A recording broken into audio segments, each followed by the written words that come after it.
Hello, I'm Crickets, and welcome back to I Have a Story.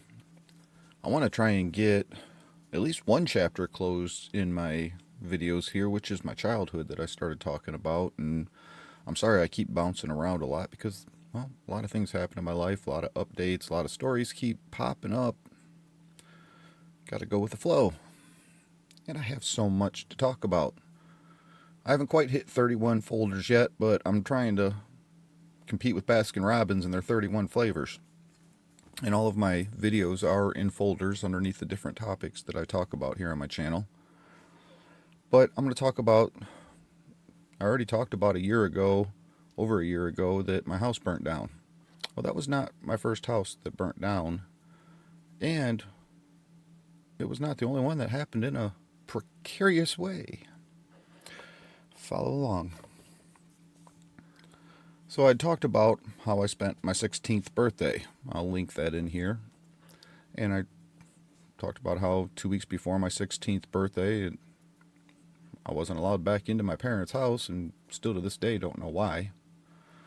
I wasn't doing wonderful in life, but I wasn't doing anything bad enough to whatever happened. I don't even know. My parents just do whatever they want and take it out on me. Been the story of my life being the nice guy. People just take it out on me because they can get away with it because I'm the nice guy.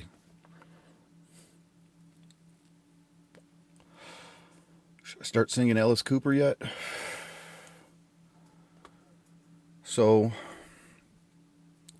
I lived in that apartment with Sleepy Bill and Andy for, I don't know, I don't even know if we made it a full month after when I moved in that we got evicted out of there because they hadn't been paying the rent.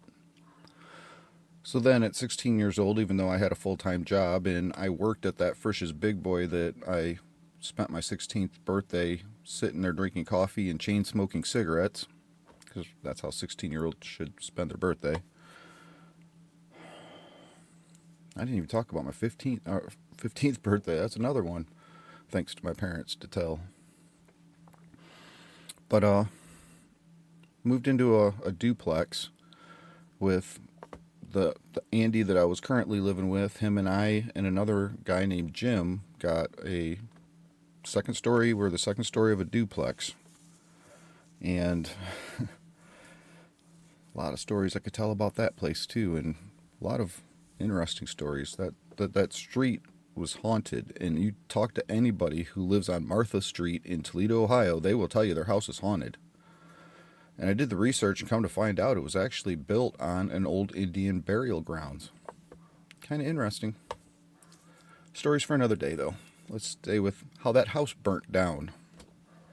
This is also how I found out, the very first time in my life, I found out the hard way that what police and professional figures put on record isn't always what actually happened.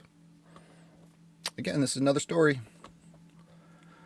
So, my friend Jim, he was like me. You don't disrespect women or else we're going to step up.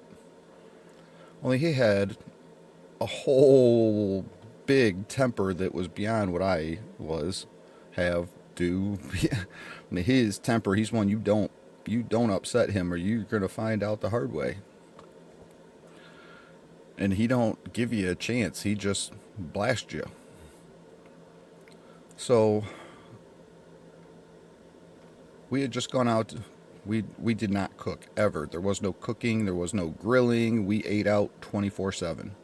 We had just gone to McDonald's. Got back with our McDonald's. We're sitting in Jim's bedroom, and I don't know why we're in Jim's bedroom. That's what we did. We did different things. We're in his bedroom eating. His girlfriend, me. I want to say there was Tom was with. Yep, Tom was there. I remember he was there because they had to bring his coat out that had 2 ounces of weed in the pocket. That oh, I'll get to that in a minute. I know Tom was there, and this was a house that we never locked our doors. Actually, Jim locked his keys in the house one time the week that we got the duplex and accidentally locked the door. And he went to the back door and kicked the back door in so that he could get into the house and get his keys and leave and go to work. And we never fixed that door. Our house was a party house. We never locked the doors. People just came and went. And even if we weren't home, we'd come home to people just sitting in our living room partying. Well, Katie Corner from our house was in and out. And just a day or two before that, Jim was in there, and there was a guy who was bad mouthing a woman. Jim stepped up to him. The guy said something back, and Jim threw him through the rack of candy in the In-N-Out Mart. And the house used to be right on the corner of Martha and Berdan, and now it's just an empty parking lot. There's empty concrete and grass there. But don't know exactly what happened, and I can't prove it. But the story was actually the guy Jim did that to came back and mazel tov our house, and threw the bottle through Andy's bedroom window, which was the middle bedroom window, the middle window that faced that side, that street, faced Berdan. I had the back bedroom, it was Andy's bedroom, and then Jim's bedroom was in the front. I hear a bang while we're sitting there eating, and I'm the one who got up, and I'm like, I'm going to go check, see what's going on. So I walked out of Jim's bedroom, and I went to the front door. You hear a bang, you think, go to the front door. Nothing out here. And I turn around going back to Jim's bedroom. Smoke coming out of Andy's bedroom. Open up the door, and his room is just lit completely on fire. We didn't but grab ourselves and got out of there. And the whole entire house went up in flames. When the police investigators talked to us about the house, we were telling them, this happened, that happened, there was an incident, this is how, I heard a bang, came out, had this interaction with this guy across the street at the carryout yesterday or the day before. But when we were telling him what was, he said, what was in the bedroom? Well, Andy had cat and some kittens, and there was a kerosene heater in there. Oh, kerosene heater, that causes the fire majority of the time. That was it. Well, it couldn't have been the kerosene heater. Andy hadn't been home in 3 days. He had been over at his girlfriend's house, staying at her house on the south end of Toledo, out in Maumee. He had been staying there for 3 days. The tank does not last for 3 days on a full tank. You can't even get a whole day out of it. So it couldn't have been the kerosene heater. Oh no, guys, we know what we're doing. Kerosene heaters cause these problems all the time. That was it. It couldn't have been it. He hadn't been home in 3 days. Even if he left it lit, it didn't refill itself. The cat and kittens didn't figure out how to refill the heater.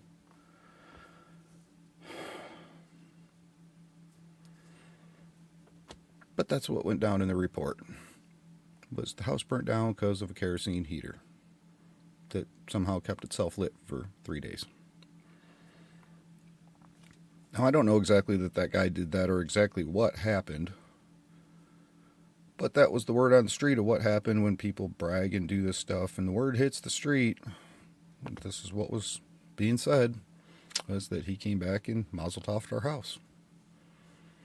Now the story with Tom, him and I had just split a quarter pound of marijuana. He had 2 ounces in his coat pocket. I had two ounces in my bedroom that I stuck between my mattress and my box spring.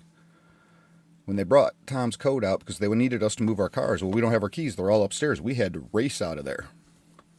So they went up, the fire department, the fire officers went up and grabbed Tom's coat, tried grabbing our stuff that had our keys so we could move our cars that were all lined up right next to the house. When they brought Tom's coat out to him, the 2 ounces were like vacuum sealed they were just regular sandwich bags, but they were melted and vacuum sealed like a vacuum sealer does today. This was back in, 1994, 95? Right around 1994, 95. This was back before vacuum sealers.